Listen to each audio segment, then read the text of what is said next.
Thank you for joining us for the afternoon session of the Aspen Cyber Summit. We hope you had some great lunch conversations.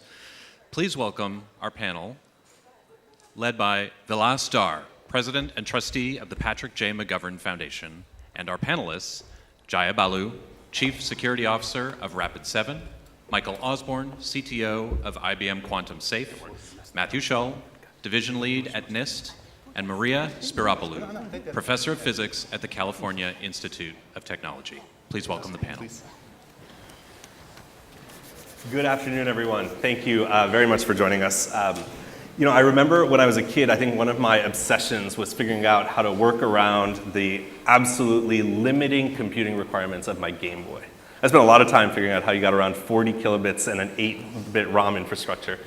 We are today in a world where I think about the same thing, right? Like compute is changing and we're trying to figure out how to get around the elements of what we have.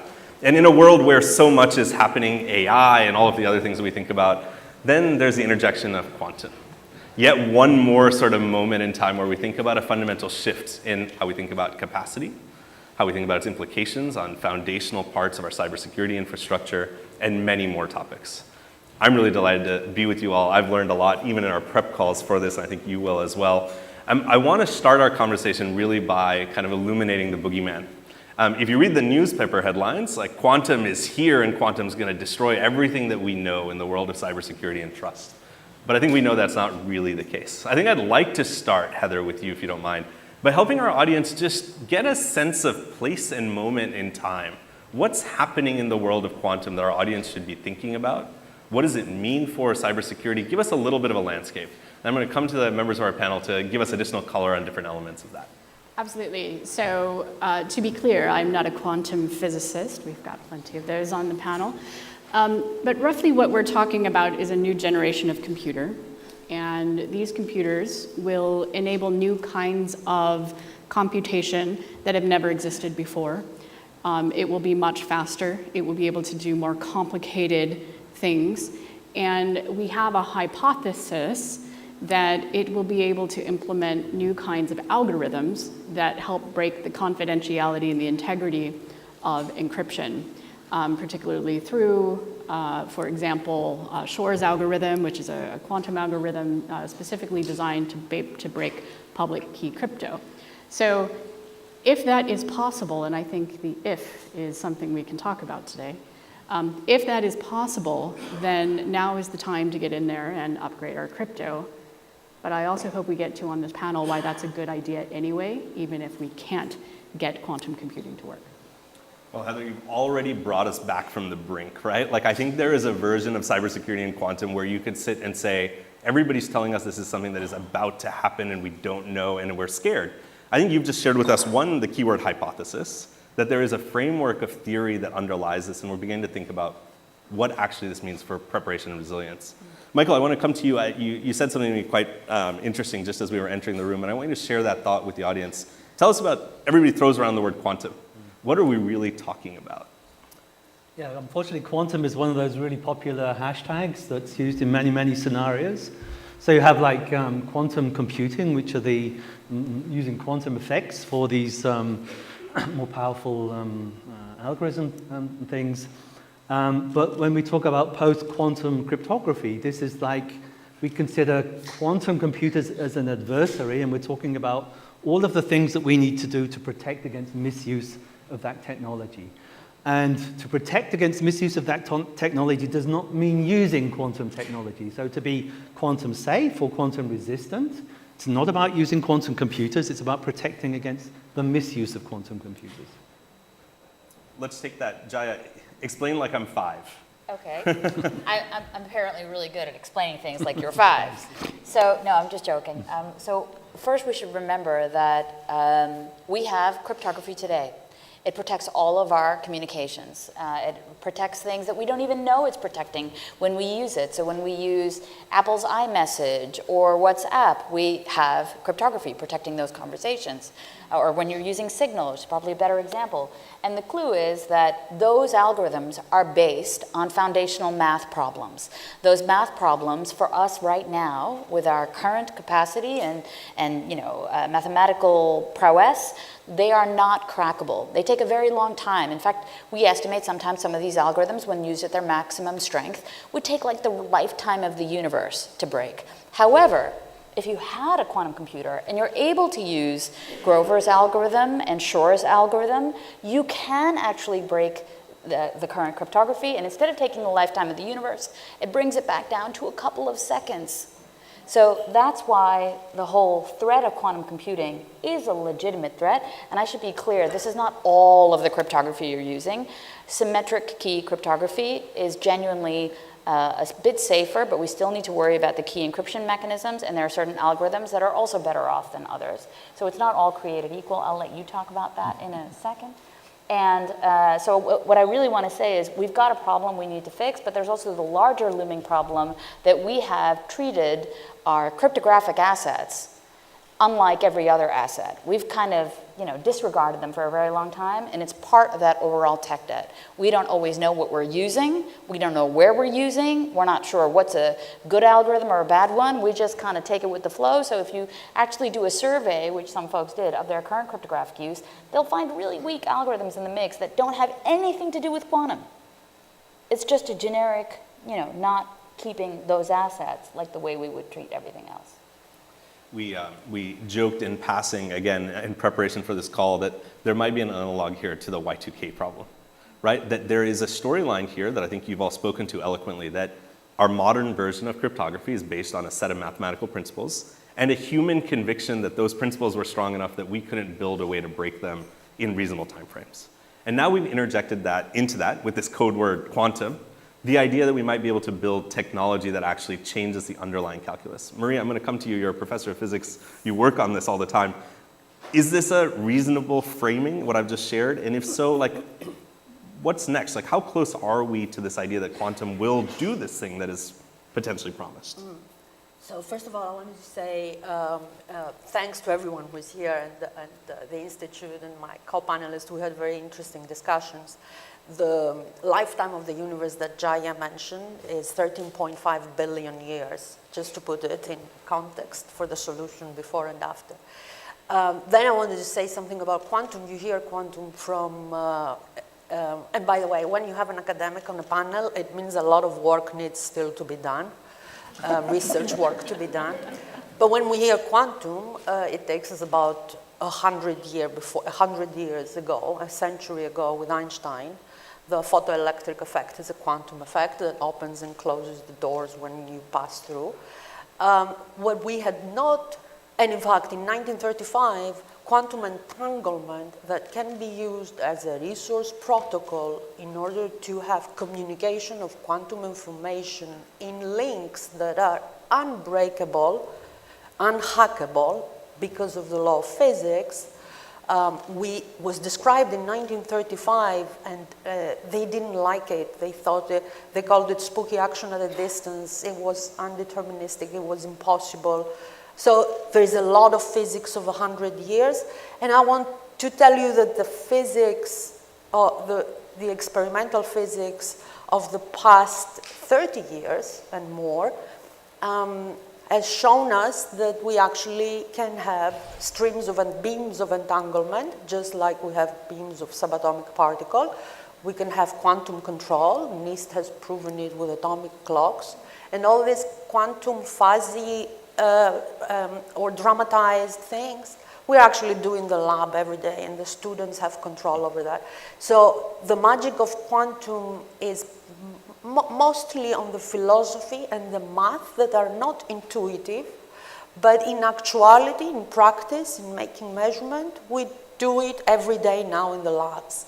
How we're going to use it to break let's say the quantum 1.0 world of the classical computing. I want to remind everyone, classical computing has a transistor. The transistor works because of quantum effects. And so it is based on quantum physics. In those quantum effects, there is effects of superposition and entanglement that we're not considering. So the many phases of quantum that we are now need to get a grip of how they affect our technology world are not the transistor, but they are the rest of the quantum, not quantum mechanics, but the rest of the quantum effects, superposition and entanglement specifically. So to this effect, for the crypto world, and I will hand it, if you don't mind, to Matt, because they have started thinking about that, not now, but in 2016, there is a way that all our encrypted data that Jaya told you about in your Siri, in your banking accounts, every other encryption that we are using, which is based on math, if there is a quantum processing system that works in 10 years or in 20 years, all of this data that is stored, they can be hacked. So you can store now, hack later. This is why NIST and Matt and his colleagues in 2016, they said, okay, we need to do highly sophisticated, even more highly sophisticated math algorithms and test them and do competitions and figure out which of these are resistant in a post-quantum world. Can they prove that it will be resistant in a post-quantum world? No, you cannot prove that any of these algorithms will not crack.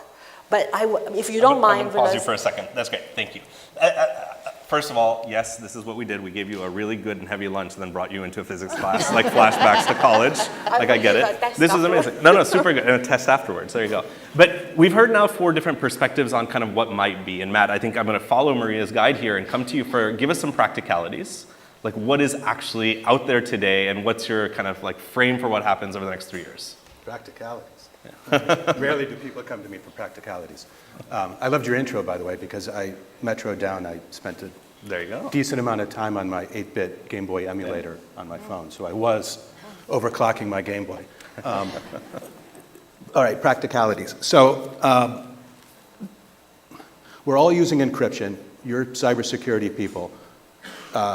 You are building abstractions on top of encryption. You make a lot of assumptions. We all make a lot of assumptions when we build cybersecurity. One of the main ones we make is that the crypto is good, it's there, and it's working properly. And there's a lot of stuff you can't do in cybersecurity unless you made those assumptions. You can't do zero trust. You can't do secure logging. You can't do secure code distribution. You can't do signatures. You can't do identity. You can't do repudiation. There's a lot of things you can't. There's a lot of assumptions that are made based on good crypto. Okay? And we've done a great job at abstracting crypto away from you, which is the good news. But the bad news is we've done a great job at abstracting crypto away from you. And now we're going to tell you, find that crypto that we've abstracted away and figure out if you need to replace it. What we've been discussing here is that in the future, there is a strong enough possibility that a capability will arise that will break our asynchronous, our PKI-enabled encryption technologies. That possibility is strong enough that we as the government, working collaboratively with the world, has designed and published new encryption. We just published it last month, right? Yeah, August 13th, we just put it out.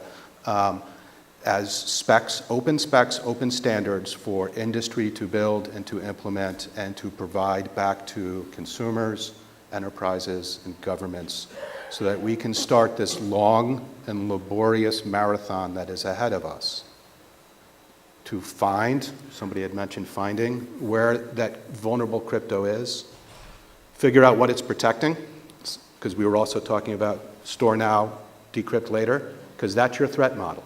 You don't think about keeping something confidential the first day you encrypt it. You got to think about it the last day you need it kept secret, all right? So if you're in the government, you got classified data, 20, 25-year classifications that we're encrypting and transmitting over public wires. Your threat model is bad guys are going to download and beat on it and hope you made a bad key. You're using that crypto that you shouldn't be using. You did something wrong. And if not, they'll just sit on it and wait for that capability in the future.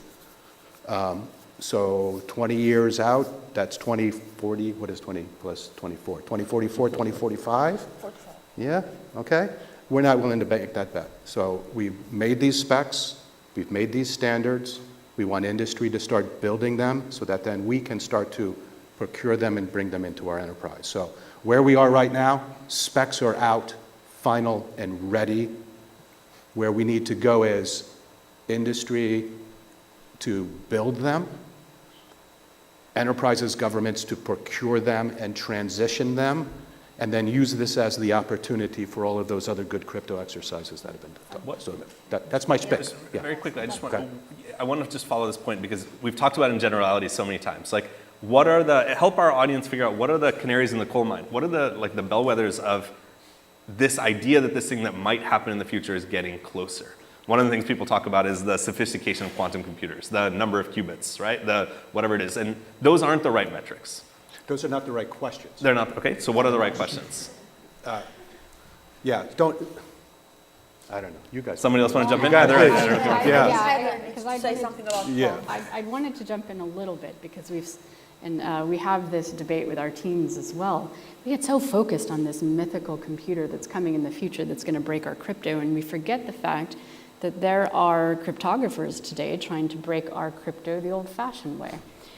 And the reality is that we don't have any insight into really the weakness of what we're using today. I think the moment we are in, we should still seize this opportunity. But we should do it regardless of whether we believe or what time frame we believe the quantum computer is going to arrive. And really the hard part of this is not the math. The hard part of this is your agility and the ability to swap out your old tech to your new. So really what we should be doing, regardless of whether it's just good technical debt cleanup, or we think we need to upgrade for a quantum computer, is the ability for us to just go in and make sure that within a day you could change the algorithm that your infrastructure is using. Nobody knows how to do that. Most organizations don't have even a list of what keys they've got. And key management is a really big deal. And so I love that we're talking about quantum computers, but I also want us to seize this opportunity to clean up the tech debt and the way we operate much of the infrastructure that we're relying on. Good. I appreciate that. Jaya? I think yes and. So yes, we have a lot of tech debt. No attacker is going to reasonably try to attack the cryptographic algorithms if they have another vulnerability they can just exploit. Yes and. So we definitely have to fix all of that stuff. But the point is that we have orphaned to some extent, and from an operational perspective, the understanding of our cryptography. We actually don't know. And I would love to be agile and say we can just rip and replace, but we can't do that either. We actually need to test this stuff because it's not a rip and replace. You actually need to see, which trade-offs you make when you're going to swap your older algorithms for these new ones. So I would really urge you all to start by, you said which questions? I think there are 3 questions. First of all, how long do you need to keep your particular set of data secret? How long? Is it healthcare data? Is it just, email stuff? Like, what is it, and how long do you need to keep? That is a foundational question that you need to be able to answer, because then you can see if you're using AES or if you actually need to swap out the algorithm. You can see what options you have, whether it's just, maximizing the cryptographic key length or doing something else. So I would say that it starts the conversation with what is it you're trying to protect and from whom? So how long do you need to keep that data secure? The second question is, reasonably, yes, there are questions of how long before we actually have a quantum computer, so how imminent, to that threat is, but even with the store now, decrypt later problem. And then the third question is that transition time. We suck at transitions collectively. We are terrible. Like, remember that thing that we called IPv6 once, right? So we are not great at that. So let's understand that we are a complex and dynamic ecosystem of vendors and consumers, and that we really need to work together to actually be able to tackle this. I think that's a great point. I think a lot about the organizational change necessary for technological innovation. I want to stay on that point, if you don't mind. I think we have a few here that work on implementation. I think 2 things I've heard that I haven't gotten a clear answer to. One is, in this complex ecosystem, who is going to be taking on the charge? Who's going to be responsible for figuring out the commercial implementations of things like standards? Is that something where vendors are going to step in and just start doing that and people are going to adopt it? Probably not. Where is the organizational transformation, the education piece happening, and how do you want to speak to that? Well, I think a lot of it is going to come from the solution providers, and I think, I work for Google, so, disclosure there. We are already thinking about this. We've been thinking about this, participating in the NIST process for the selection of the 3 algorithms that are out now. And, we will very quickly be putting that into the solution set.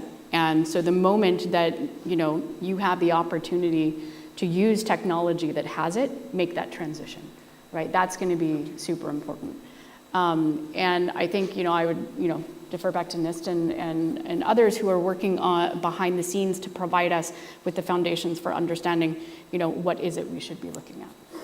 Yes, this is a testament of how much I love NIST and NSA. So I just want to mention that for the time frame, 2 years ago there was the memo 10, NS 10, that was signed for the post-quantum cryptographic systems to be implemented in the federal critical infrastructures in a time period of 10 years. 2035. 2035, not 45. So we have this guidance. But of course, NIST is working for the entire universe, the world, and for the standards across the globe. And the federal government is giving the guidance, assuming or collaborating with the industry, with the universities, with the education. So all of this needs a lot of togetherness and holding hands in order to roll out. And it's important that we keep close following what NIST is doing and also understanding, because in the emergence of hybrid systems and yes, what we have now and also what the new algorithms, and we put it together, we have to pay attention. In every industry, the application and each algorithm is not for everyone.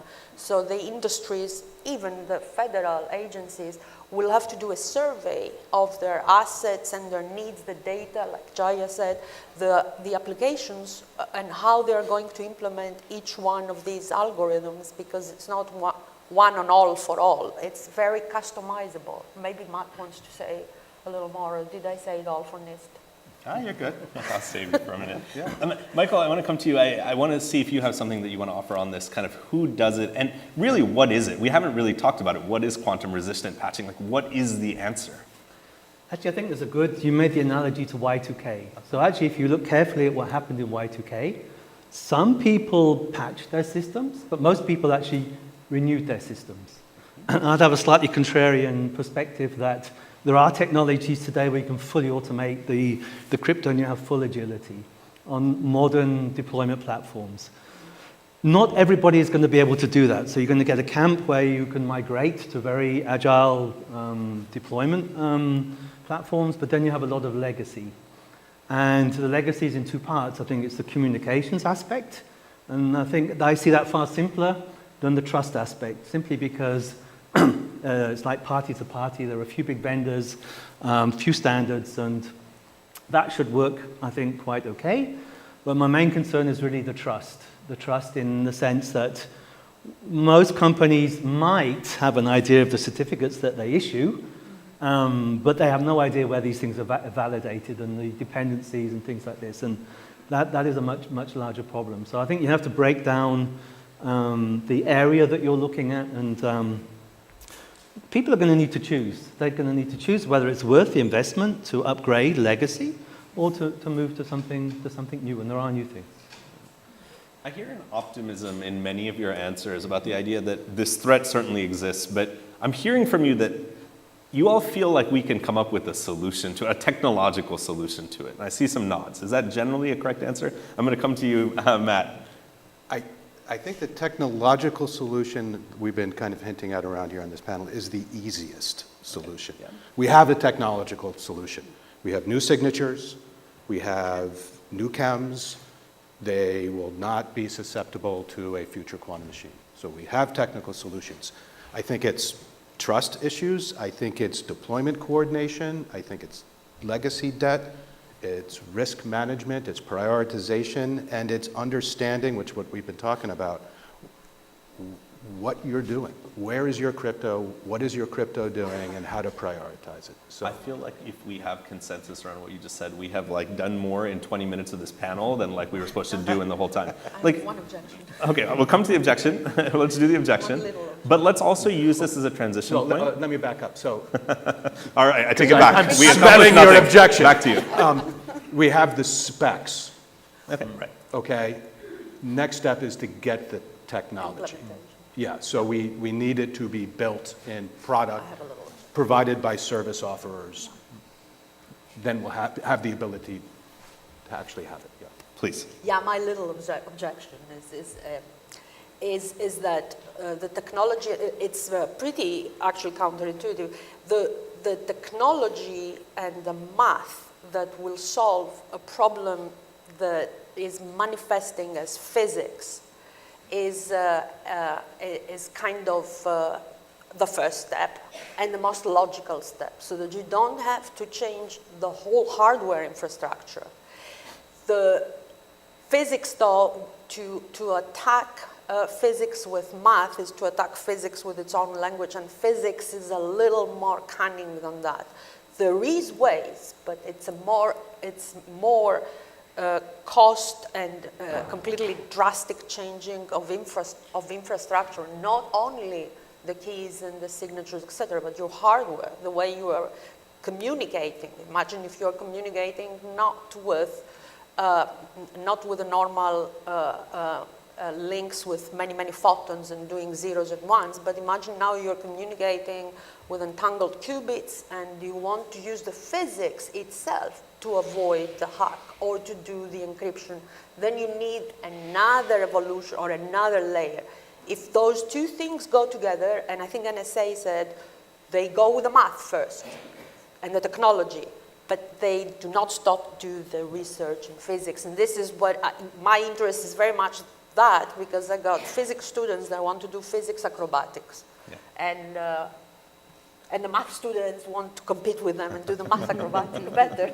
Right. Go ahead, Jaya. So I was lucky enough to be the vice chairman of the European Quantum Flagship for some time, and this is something we really believed in Europe, which is a hybrid approach where you absolutely transition from your current cryptography to a post-cryptographic algorithm. That is absolutely without question. In addition to that, providing transmission layer security at the telco network, in addition, I want to be super clear, not as a single thing on its own, but in addition, an augmentation indeed, but then it has to be ubiquitous. That means you have to have pretty much cards that do quantum memory at scale, and you would have something like that we called quantum key distribution, but then at scale to be like a quantum internet, and foundationally transmission-based security across like your entire internet infrastructure. Just like we said, we're not great at change, this is another one of those things. We're not great at change. And I want to say one thing about the hardware, and this is not the quantum hardware. This is the classical hardware. We were talking about unintended consequences. Even though we have algorithms, even though we have certain technologies, it doesn't mean that we necessarily know how to build them out right. Just because you have a protocol specification doesn't mean you build it always to spec. And even when you do that, it doesn't completely obviate the fact that there will be side channel attacks. There will be other implementation failures. And we need to really also, this is why I'm saying, we don't have 10 years. We don't have the time to figure out what we're going to do. We need to start now because we need to test this stuff. It is not a rip and replace. We just need to start understanding what do we use, how do we get there. And I loved Donna Dodson because we did a talk together at RSA just to try to help other companies get to this roadmap of how do you actually go do that and ask the right vendor questions. But like you realize that those things are so complex. They're so hard for organizations to get their head around.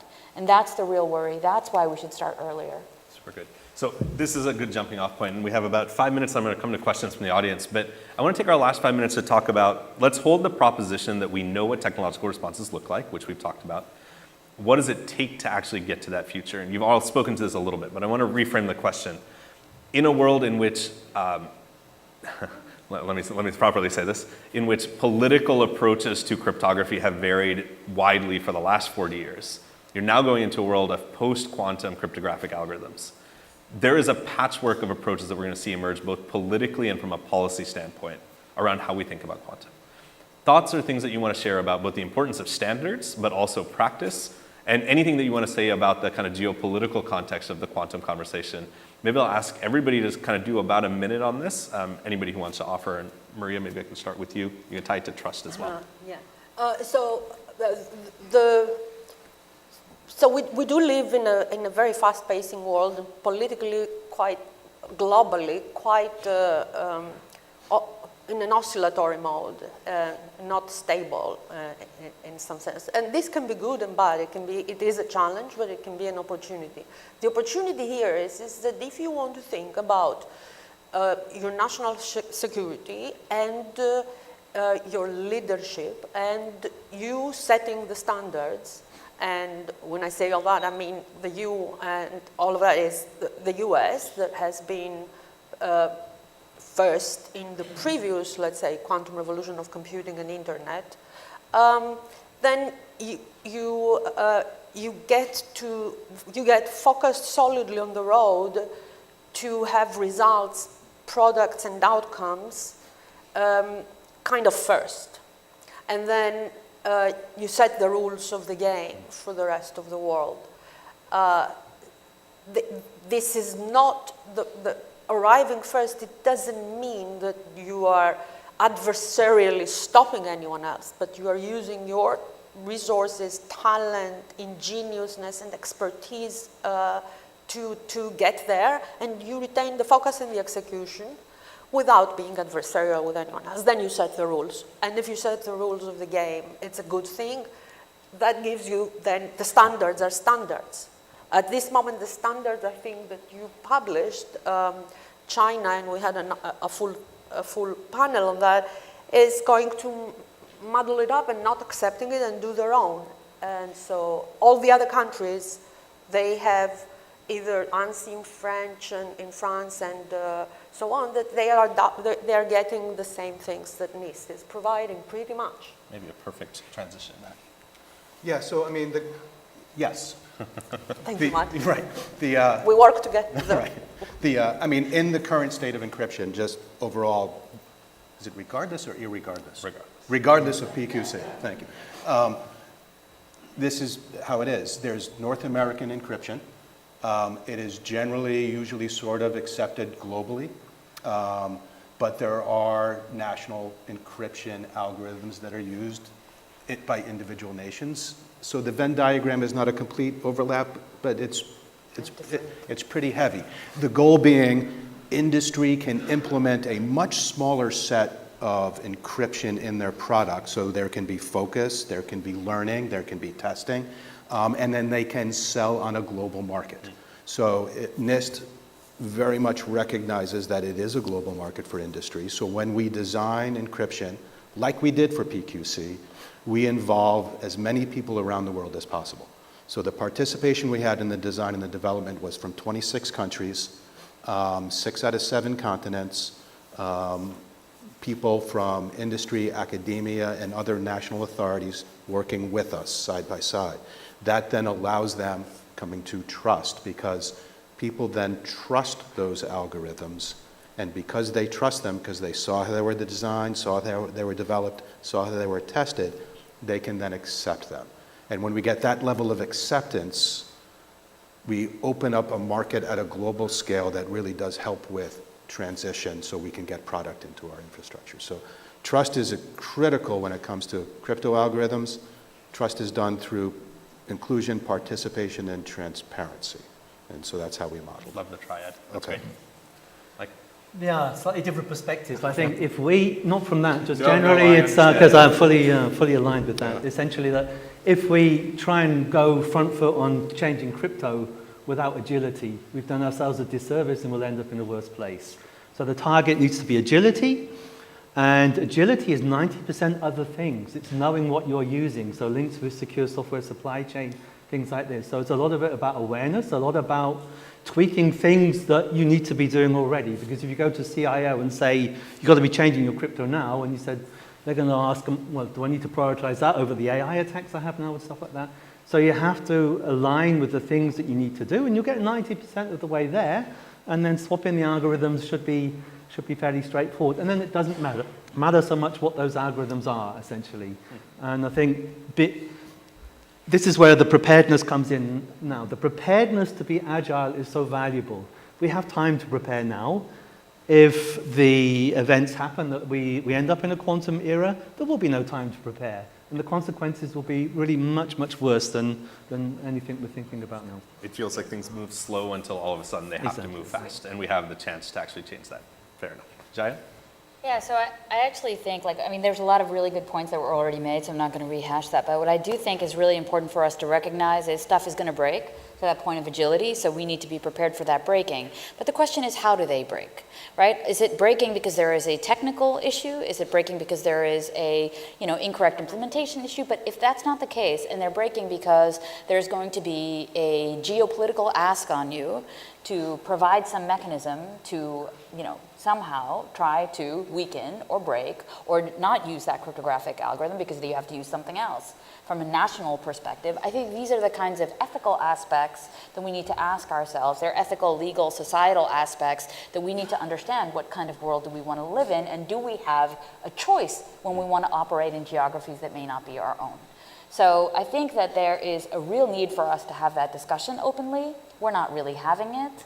I think a lot of the points around transparency are really around us being able to understand the need to do business with the trade-offs you make to do business in a particular place. And I think that we really should be very upfront, specifically for multinationals that we all rely on, how that actually works in practice. Great. Heather, we're going to come to you. We're going to have time for one or two questions. If anybody wants to come up to the mics, please go ahead. Heather, for your thoughts. The thing I can't get out of my head in this conversation is, do we have a complete threat model? And we're very focused on, the version 1.0 of a quantum computer that can do Grovers or Shors. But the way we think we're going to use this tech is probably not how we're going to use this tech. And it means that other things are going to be found. And it means that in 2035, if we were to do this panel, we would all say, wow, that really surprised me. I didn't think we were going to do that. And just keep in mind, if in a hypothetical scenario, we had perfectly rolled out post-quantum cryptography, what do you think the adversary would be incentivized to do next?